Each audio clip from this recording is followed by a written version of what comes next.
to 10 a.m. and you're listening to Salam Media.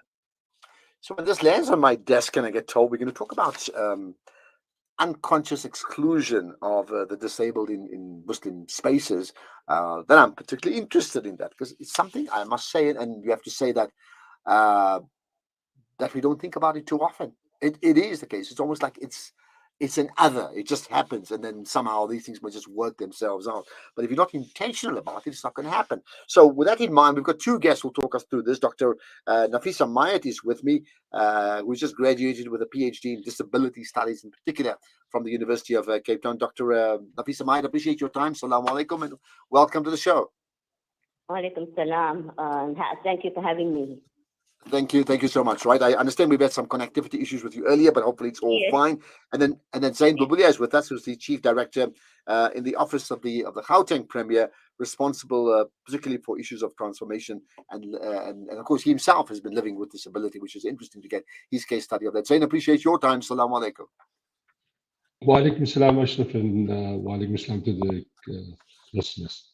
Thank you. Let me start then with Dr. Nafisa Mayat. So, of course, you provoked the conversation by clearly a fascinating study into unconscious exclusion, right? So tell me what you're talking about. I mean, there'll be probably 5 bullet points that have emerged from your study. Okay. Thank you again for having us.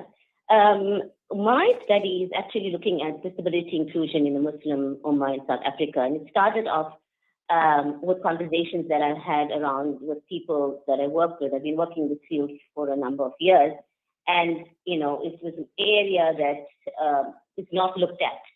There isn't much research done, and so cut a long story short, it was an area that piqued my interest because I'm in the field and I'm a Muslim woman. Before I started that, I consulted certain people with disabilities, including Zain and other friends of mine, Shoaib Chokan and Shenaz Majid, to say, is this something that we should be studying? Because I'm not living the experience. And they said, absolutely. And so that is how it started. And when we talk about unconscious exclusion, exactly what she was saying is that it's something that people not don't think about. It's just happening. And that was an area that was really elevated in the study, that this is what is happening in the community, that while there is some inclusion, but the exclusion of persons with disabilities is something that it has been highlighted in the study. Okay, but then maybe run through in terms of your findings, and I mean the plan is not to speak about it extensively for half an hour. We won't have time, but maybe 5 key findings that you can report back on, and then we can take it from there. So with the findings, the main themes that we came up with is that people with disabilities are seen as inferior. They looked at as the other in the community. They're there, and if you see there's a ramp or some facility, then people are catered for.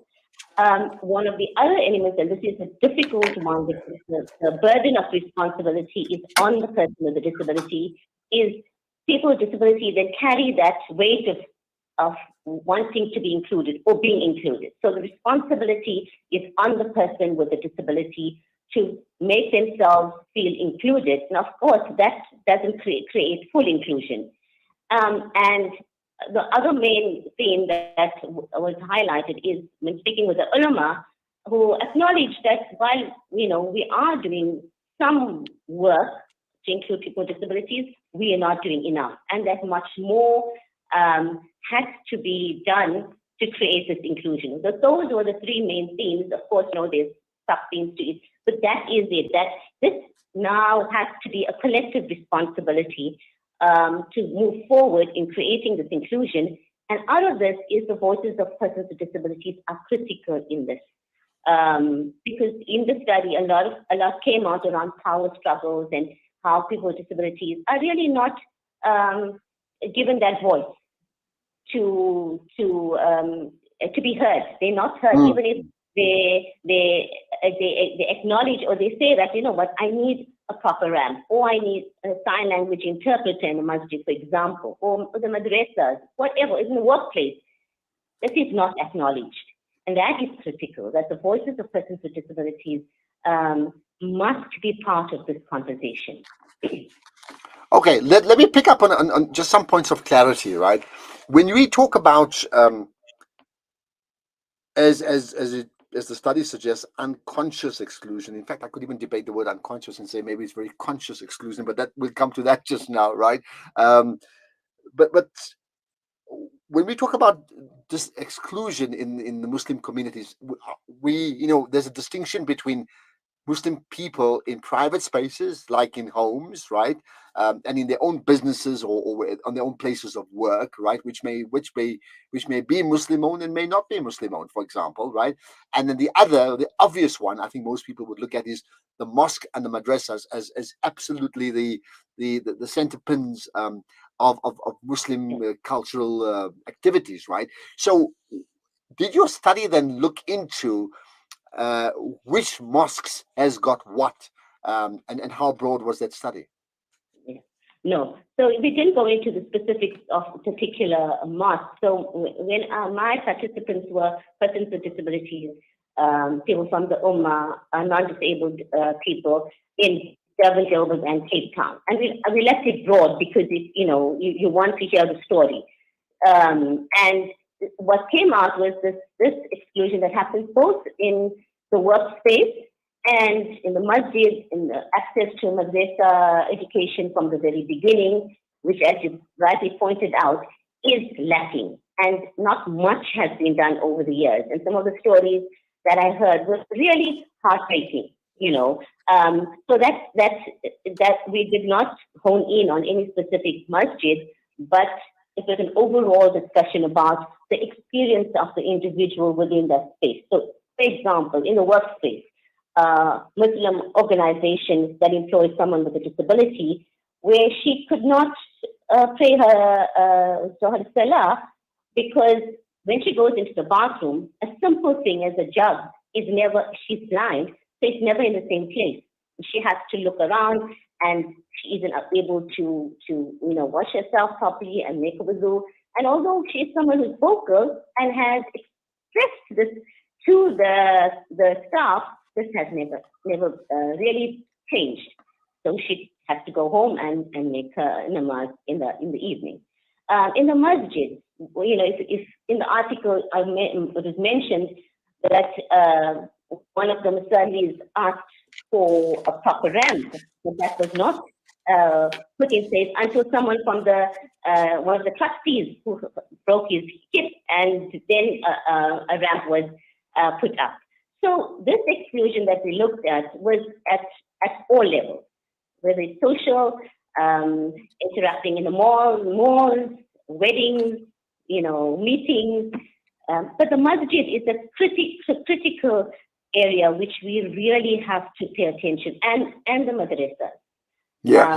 And I hear what you said, that maybe that was not the purpose of the complete study, and maybe that will emerge almost like a database of which mosques has got what, right? I'd be fascinated to read about that, right? And perhaps even on this, it's interesting we're talking about disability. I'd even throw in again a database of access to Muslim women. And I understand there's ideological difference among some people, but the fact is, for those that wish to go to mosque, if they can't, then in fact they've been sidelined again, as others, right? But that's women. But the same would apply to children, whereby when they get to the mosque, what's the spaces that are created for them to be able to thoroughly enjoy that particular mosque experience? Now, that's just as an aside. Here's the question to you that before I bring Zain in.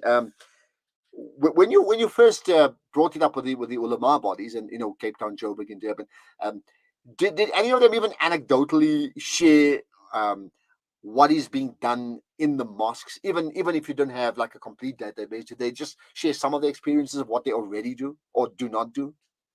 No, yeah. So they did. I mean, they acknowledged that some work is done. Okay, there's like one of the ulama that I interviewed said, on a Friday, we know of people, a deaf community, a group of deaf people that are brought in from one space altogether to one mosque. Obviously, that's not inclusion, but that's something that's being done. Or there's a ramp here. No, we do have a ramp, but yes, there's not much done. We're doing renovations, and definitely we're looking at inclusion, making sure a ramp is put in place. And we know that it's not just, it's beyond the ramp, it's more than the ramp. So they did acknowledge that. They said, this is being done, we're trying to do this, but of course, more needs to be done. Once you're in the masjid, as I said, and Zain will speak of his experience, it's just not about the ramp. Once you're in there, what then? And broader than that, attitude of not only the ulama bodies, but each one of us. We brought in the issue about the woman. That did come up in the study, that women are often, our spaces are on the top, upstairs. So if it's someone using a wheelchair, someone using crutches, the difficulty to access the spaces are huge. So there was that acknowledged, and yes, going further from this, we had to keep it focused. But one of the things I'd like to do is actually have a guide for each masjid to say, tick box, this, and that's the physical aspects of it. And we go beyond that. As I said, the attitude is and the knowledge around disability is very, very important. Yeah, good points. I mean, lots of important points brought up. Let me then bring in the second guest, Zain Bulbulia, who's, well, first of all, is a person living with disability, just so you know that. And also, in terms of his job, he is the Chief Director in the Office of the Gauteng Premier, responsible for transformation. So, Zain, I mean, you've heard many of the thoughts that was said. Firstly, just, I'll get your own experiences in a moment, but just what are your thoughts about what has been presented so far? So, Ashraf, we got to look at things differently. South Africa is signatory to the Convention on the Rights of Persons with Disabilities. We have a number of policies. So we're looking at disability as a social model, mainstream, not into a medical model. And, the perception of people looking at disabled people is a medical case. And once we have that mind change or the theory of change of moving ahead, one would become thinking differently and making places more universally designed and accessible for usage of every person. So that's the first thing that I need to put out there. Secondly, the study that Nafisa has taken on, and when we discussed it in the beginning with Shoaib and Shanaz, I said, Nafisa, you're brave. You're touching grounds where you're going to encounter lots of difficulties. Like I encountered a number of difficulties coming to different masjids throughout South Africa. There are a few that are fully accessible, and those are the ones that are frequent because it's just made it easier for me. But one simple thing, Ashraf, if you go to any masjid and if you look at the parking space, there's either no parking space for people with disabilities, or if there is, people just dash into it. And you come along with your wheelchair, now you need to puzzle out, how do I get above, get over, cross, or other times you just get back into your car and try and read Salah in your car. That's the theory of things that happens. Yeah, I think you're right. I mean, of course, you and I, we know each other personally, so I certainly know, and I've seen you in many places over the years. But you're right. You're in a position where you can drive. Others with disabilities cannot drive. So you could well be on your own. And then how do you figure that out when, in fact, maybe you're going to a mosque and you have to park like 500 meters or a kilometer away if it's really that backed up, right? So you're saying even that, in terms of just a parking space, is that there are very few demarcated parking spaces for people with disability to park their cars. So Ashraf, just a simple example. Many years ago, when I just became disabled, and I went to one particular masjid, and the mutawali came to me and he said to me, Zain, your wheels are dirty in the carpet. Can you not get off your chair? And I said to him, if I so much need to get off this chair and start walking. So that alone shows the ignorance of understanding what are the needs of particular people in different types of disabilities. Another example, you have a group of deaf people and we're sitting in a khutbah or a lecture. They're not going to understand what you're saying unless they're good lip readers. They're isolated away from things. You look at the wudu khana. Typical wudu khana is a whole lot of chairs there, taps there. You got a pit where the water drops in. A disabled person, that a wheelchair user particularly, cannot reach to make wudu. So there's no space available. Are toilets available? Is it accessible? Then the other thing is, and I'm talking in particularly around Jummah Salah. Soon as when Salah is over and you need to exit the masjid and you need to go through the doors, you find the musallis pushing and pulling towards the door. And here you're coming along, you're half their size because obviously you're at the level of sitting. And guys are all towering over you, and you need to like enforce your way to make sure that you're not only coming out properly, but you're coming out safe and you're not going to be thrown out of your chair. So those are particular things that Nafisa has looked into studies and the research work. And this is only an iceberg of what she's done. I think she was brave to take on this topic, and I applaud her for things to make it a difference. So like I said, I'm coming back to the word of theory of change. And just to understand the theory of change is something that one needs to understand. And carry on. Sorry. To your cousin that during COVID experienced some medical treatment and he couldn't access the masjid. Particularly now, and he's a doctor. He's a medical doctor. As an archaeologist, I mean, as a cardiologist. As a heart cardiologist. Sorry, yeah. And the struggles that he goes through going to the masjid, that's things that you should chat to him about as well.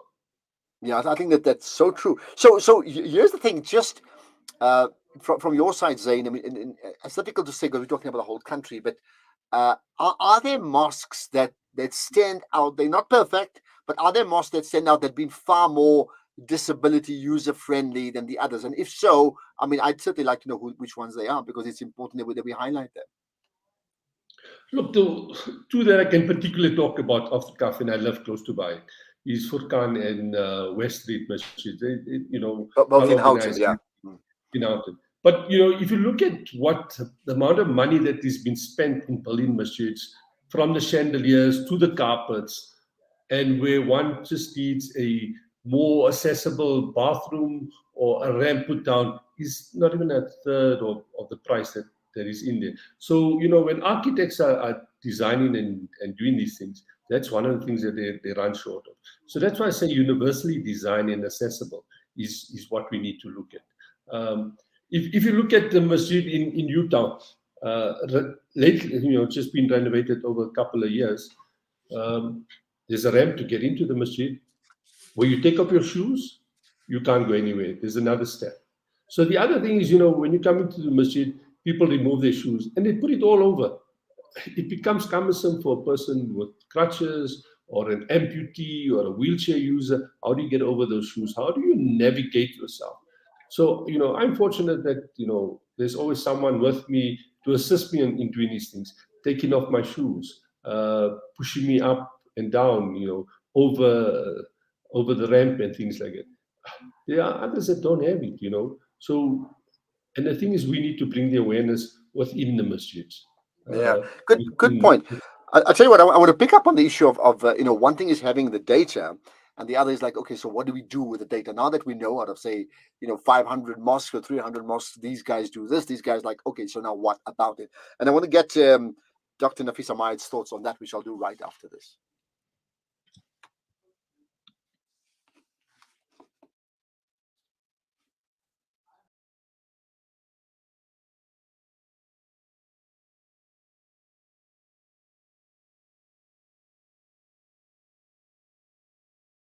And cooking. Sunshine D is rich in essential vitamin A, E, and D, and is the tastiest way to get their day or night started. Sunshine D tastes nice, no lies. When you give water, you're reaching out to drought-affected areas, bringing them to life. Fresh water to drink, to clean, and to grow. That's the power of water. Donate now to Islamic Relief. World-class financial services only at Sapphire Global, your financial partner. If you are looking for Islamic Sharia and ethical financial products, look no further. Sapphire Global offers a wide range of financial service offerings from short-term to life and investments. a full-service center with all financial requirements under one brand. Our highly skilled and experienced consultants are ready to help protect your financial future. Contact us on 041 001 0184 or visit our website on www.sapphireglobalfs.com. Sapphire Global is an authorized financial services provider. Are you looking for a cross-border road transport company that is committed in achieving high safety standards, who is fast and efficient, and also excel in customer service? Gardi Global specializes in cross-border transport from South Africa to Mozambique, Zimbabwe, Zambia, and Malawi. Gardi Global, situated at 10 Daniel Road, Benrose, Johannesburg. For inquiries, contact our trained staff on 011 614 3108 or email info@gardiglobal.co.za. Safe long haul into Africa is our business. Gardi Global Transport. Abu Huraira narrated that he heard the Prophet Muhammad, may the peace and blessings of Allah be upon him, say, "In black seed there is a healing for every disease except death." This Ramadan, experience the health benefits of this ancient blessed seed by using the Tib Black Seed range. Black seed assists the body to boost immunity, regulate blood sugar levels, reduce inflammation, and act as a potent antioxidant. Experience a holistic approach to health by introducing the Tib Black Seed range into your Ramadan routine. Available in capsules, pure cold-pressed oil, and a vapor rub. Trust Tib Health Sciences for quality black seed products. For more information, visit blackseed.co.za. Available at leading pharmacies. This is the Ashraf Garda Show, 8 to 10 a.m., and you're listening. Right, let's continue talking about the study into unconscious exclusion of the disabled in South Africa's Muslim communities with two guests, Dr. Nafisa Mayat and Zain Bulbulia. Now, let me bring you back in, Nafisa, Dr. Nafisa Mayat. So, one thing is the studies, right? And you know, I think it's great the studies have served to already highlight the problem. So, for example, I'm looking at Zain. When I next bump into him in the mosque, Zain, I can assure you the level of deeper concern, not sympathy, but concern about the difficulties they experience on a day-to-day basis in public spaces are they made. I'm already more aware of it in the Muslim spaces specifically. So it's already served its purpose, right? But beyond that, right? Nafisa has, you know, one thing is just highlighting the problem in speaking to the ulama bodies in particular, right? Has it come through now to say, hold it, we need to begin to address this? We need to, and as we've said, it's not about bricks and mortar. It's not about the ramp only. There's like a whole series of things that has to happen. And I cannot remember when last I attended a Jummah, wherever, Joburg, Durban, Cape Town, wherever, where the issue of making spaces, literally and figuratively, for people with disability happens in our mosques, notwithstanding our oft-repeated examples of the absolute kindness of the Prophet Muhammad sallallahu alaihi wasallam and the Sahaba in terms of how they dealt with people of all types, indeed. So the question to you, therefore, is like, yeah, has it come through from the ulama bodies that perhaps they need to relook at basically their stock list and what they're going to do and how they're going to shape that, or is it simply going to be an academic study? No, absolutely not. Definitely not an academic study, because then it's actually not, doing the work. As I always say, hard work actually starts now. PhD doing it was very hard, but it's what happens now, and it's my responsibility, together with the people like Zain and others in the community and the ulama. It's a collective responsibility. So it is up to me now to take it out there and start implementing it. Where, you're right, and we spoke about this, about the attitude, and it starts there. So the bricks and mortar, the physical access comes when we understand disability. And so what needs to be happening now is to reshape the way we think of disability, how it's been thought of. And often you brought about the issue about sympathy. That's what we see, someone with a disability, and it's no shame. Oh, he's driving a car, he's working, or she's doing this. Wow, And people with disabilities don't want that sympathy. So we need to reshape the way we think about disability. So it's around creating knowledge and that at all levels. So whether it's an NGO doing a workshop, the idea is to have disability in the curriculum, in the Darul Uloom, when we're teaching the Muranas, the Muftis, the Afars, whoever, because we have to make it work on the ground. We have to visibilize this unconscious exclusion that has come out from the study and look at how do we address these barriers to inclusion. Because the idea is what we're looking at is full inclusion, is talking about belonging. So we have to make it practical. We have to change the way people have been thinking about disability all these years and create that knowledge shift. So it is now for me to approach the relevant people and start making that change. Again, it's not just me. And again, voices of persons with disabilities is critical. It's a collective responsibility. And it's also not just for the ulamas to make the decisions, to make changes, whether it's in the masjid or wherever. People with disabilities have to be consulted. We have to look at it broadly. Are people with disabilities represented on the trustees board? Because then you're hearing it from where the decisions are being made. Someone with disability is part of it. So this knowledge creation and dissemination has to start happening. You know, I mean, the study has just been completed. I've graduated. It's now, as I say, the hard work has to start with this connect with the different levels and start making that change. This is a start. So thank you, Shifra, for this opportunity and this platform for us to start this conversation. Yeah, good point. So just two things before I bring Zain, then we'll end up the conversation. I mean, yes, I think great that you're saying it's the very beginning, and I would suggest strongly that obviously one would need a body to drive it, as opposed to just individuals. Even if those individuals make up the body, you need that body. You know, in the same way we have the Maankekers and the United Ulama Council, and whatever their job is to find the moon, we need a body that will effectively be the watchdog. In the same way you have a halal watchdog in terms of, in fact, disability and addressing disability issues is a halal action. So just making that point. So that's the first part of it. And I certainly hope that it's driven well. But secondly, your study, Nafisa, if you are able to share maybe even just a summary of it in public spaces, I'd be very glad if you can share it with me, and maybe even just tag many of us on various social media platforms. I'd be very, very glad to share that as well. If you can do that, please. Yeah. I will do that. Okay, great. Let me then bring in Zain just as a last thought, right? So Zain, your thought, I mean, so do you agree firstly that there needs to be this, once we know the study, there needs to be this mobilization. Now there's to create the conscious to move from an unconscious to a conscious state around disability, particularly in mosques and madrasas?